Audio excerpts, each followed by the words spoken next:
ఈ లోకంలో ఒక ఆత్మీయుడు చేయగలిగిన ఘోరమైన పాపం ఏంటో చెప్పమంటారా? దేవుణ్ణి ఎరిగి ఉండియు దేవునికి దూరంగా జీవించటమే ఒక ఆత్మీయుడు చేసే ఘోరమైన పాపం. ఈరోజు ఇక్కడ కూర్చున్న మనలో కొంతమంది ఆ పాపంలో పడిపోయారు. దేవుణ్ణి ఎరిగి ఉన్నావు, రక్షించబడ్డావు, బాప్తిసం తీసుకున్నావు, ప్రభు కోసం జీవించాలని ఆశపడ్డావు. కానీ ఈరోజు ఏదో ఒక పాపము, లోకంలో ఉన్నటువంటి ఏదో ఒక ఆకర్షణ నిన్ను లాగేసిందే, దేవునికి దూరం అయిపోయావు.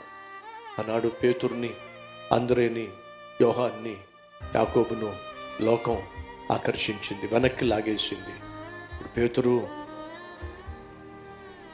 తన పడవ నిండా చేపలుండడం చూసినప్పుడు ఏమంటున్నాడంటే, ప్రభువా ఎంత పాపిష్ఠుండయ్యా, ఇలాంటి మహా గొప్ప దేవుణ్ణి కాదనుకొని, కాళ్ళదనుకొని, వద్దనుకొని మళ్ళా పాత జీవితాన్ని ప్రారంభించి నేను సాధించింది ఏముందయ్యా? ఒక్క చేప పట్టలేకపోయా.